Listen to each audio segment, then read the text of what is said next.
Ladies and gentlemen, it is my pleasure to introduce to you the author of No One is Self-Made, my friend, Lakeisha Hallman.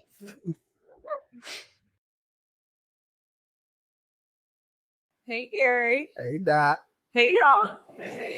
Or you. I'm doing wonderful. I'm always excited to be in New Orleans, so I'm happy to be here. Wonderful. So you have written a book, and that is an amazing accomplishment. And I'm so proud, elated to be here with you today. What inspired you to write this book? What was the motivation? Yes, wow, y'all, I have written a whole book. Oh, big. I tell you that it's amazing that there comes the time in your life that you do the things that you dreamed of. I remember being 6 or 7 years old when I told my mom I was going to write books. So yeah, I got some more coming. But I was 6 or 7 years old when I told my mom that I wanted to be a writer, wanted to be an author. And she would just look at me and shake her head and smile. Um, so it's amazing that so many years later, it actually came to be. But this particular book, No One is Self-Made, this is just a God assignment. We have to build community. We have to divorce narratives such as self-made. I get it, but it's not real. Uh, and there's a time for us to start talking about the power of intentional community. And so this book is me just following what God has told me to do. Write a book, make it readable and relatable. When you all get into it, you're going to love it. But I intentionally wrote a book that is easy to read, with enough stories and enough prescriptive things that you can do something with it, beyond just saying that, oh, that was good. I hope this book empowers you to do something. So in the book, you alluded to it just then that you say it's a myth to be self-made. Unpack that. Why? What's that rooted in? Why did you lean into that? I lean into it because I can't tell y'all how many times on my entrepreneur journey, sitting with Forbes, sitting with a number of other entrepreneurial magazines, and they tell me that I'm self-made. And I would sit with that and I was like, I don't think that really describes me. I appreciate it because I know we come from a place of love. But when I close my eyes and I think about all the hard work it has taken me to get here, I don't just see myself. I see my grandmother's cheering me on. I see that $20 that my granddad used to slide in my pocket, making sure I can get back and forth to Jackson to go to college.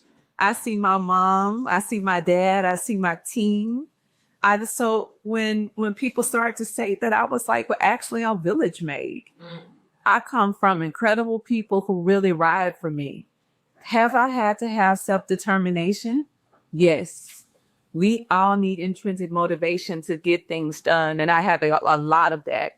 But I also know that whatever great thing that I've done, I have not done it by myself. But that's not just true for me, it's true for everybody. So it doesn't matter if an entrepreneur says it or not, because I think it's normal to be called self-made.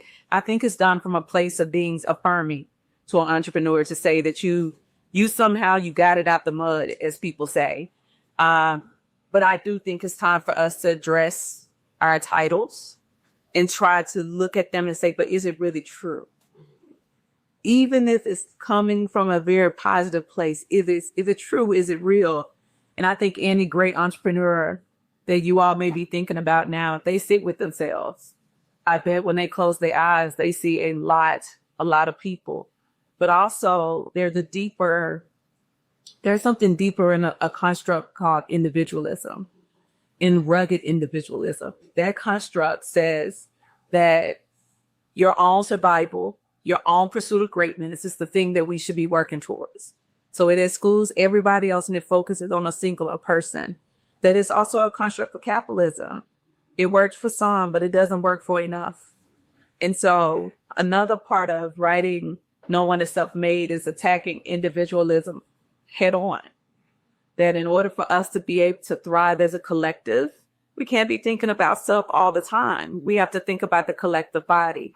So even me sitting and having this conversation with Gary tonight, I'm thinking about the collective body of this room. How do we take whatever power, whatever nuggets that we're going to have, because Gary and I have amazing conversations. How do we do this, have this conversation, and will it into our communities when we go back home? So I don't want us to have a conversation and say, well, Key said do this. No, we're here to wield a greater power. And it starts in this conversation tonight. Your family, you alluded to your grandmother and different people in your family. Yeah. How did the relationship or the nourishing of your relatives shape this journey and the focus in the book? Yeah, I know you saw me light up. I come from good people, y'all. I think most Mississippians do. So shout out your folks in Mississippi in good company tonight. You know, I've been in Atlanta for 15 or 16 years, but I'm very proud to be from Mississippi. And I talk about that a lot because, and when you all get into the book, but I open with a story of my grandmother. My grandmother was an entrepreneur. And what I knew of entrepreneurship was from her sewing machine. I saw my grandmother buy a house from her hard work. My grandparents, they bought a house from their hard work and labor. I saw her making hooves, making wedding dresses, choir robes, homecoming gowns, all these things. This woman decided to use her gifts, but she had a choice when she was younger. She could either go in the cotton fields or she can use this gift that her mother left her and that's learning how to sew. I think we understand how the cotton fields work. Nobody's trying to do that unless you had to. But my grandmother was like, let me try this sewing thing. And my grandmother taught me and continues to teach me hard work. But beyond my grandmother, my father, my family, they also told me beyond working hard that I had to be a good person. It was a non-negotiable. So as much as they wanted me to go out in the world and do good, the first responsibility is that you must treat people well all the time and no exceptions. If my mother was here, she would tell y'all that as when I was young, she always talked about reputation. Your reputation would precede you. And she really just wanted my sister, my brother, she just wanted us to live a life of purpose, but wanted us to be successful. But they really, really wanted us to be good people. So I think she'll be very proud of the things that I've been able to accomplish. But what I'm most proud of, I've done what my parents said, be good people. Yeah. Yes. So, you know, in a lot of our conversations, you start the conversation very intentionally. How are you? Yeah, every time. Self-care. Yeah, it's prioritizing self-care shaped your journey. It depends on when I'm not being hard-headed. When I'm not being hard-headed, self-care is everything, y'all. But when I'm being hard-headed, I don't rest enough. Yes, I don't. I miss my walks, and typically I'm talking to Gary one of my long walks around Atlanta. I'll miss my walks, and what I learned to do is actually tap into how I feel when I miss those things. I feel that I'm missing something, and so for me, self-care is a priority. We have to take care of the body. We have to take care of this vessel because the good work comes through us, but we need to be well, mind, body, and spirit. And we also need to be well, mind, body, and spirit to resist this time that we're in. Mindset is what will save us every day. So I spend a lot of time, not just going to the gym. I roll my eyes and I still go. My friend Chris be working out. I roll my eyes, I still go. But I spend a lot of time, y'all, in prayer. That's self-care. I spend a lot of time minding my business. That's self-care. I spend a lot of time not being on social media. That's self-care. I spend many, many times laughing with my sister on the phone. That's self-care. And then I take these moments when I take a deep inhale in, slow exhale out, and I allow myself to be radically present. That's self-care. Everything I just named does not come with a cost. So what I want to know that wellness is right here at our fingertips every single day. It's been commodified in such a way it tells us that we got to go and get an infinity pool.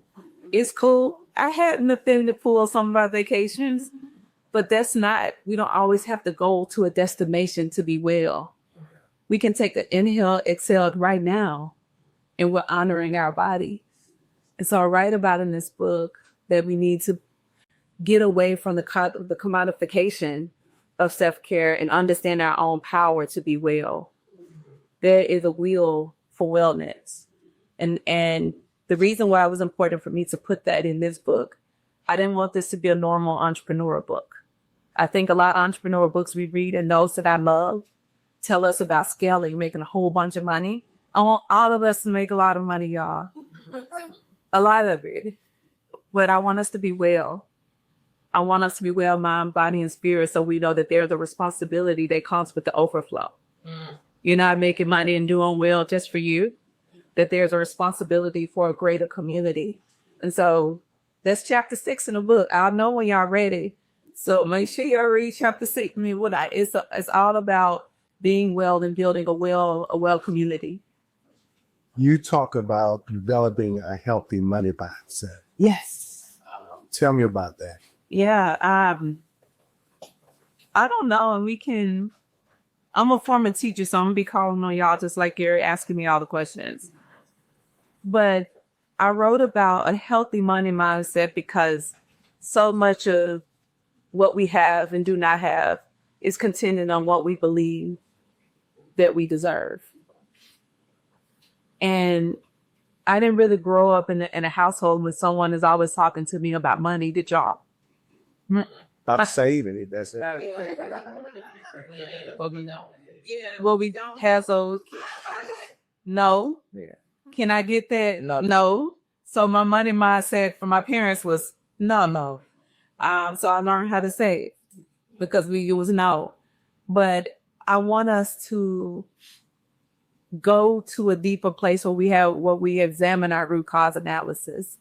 Why is our relationship with money what it is? Why is our relationship with abundance or scarcity or an imposter syndrome? There's a reason why we believe the things that we believe. I asked a question in the book that if you were able to get $1 million right now, would you know what to do with it? Mm-hmm. Or would you be afraid and think that you were not worthy enough for it? And that's not a question that we answer in this moment, but that's a question, however you respond, will tell you about your mind.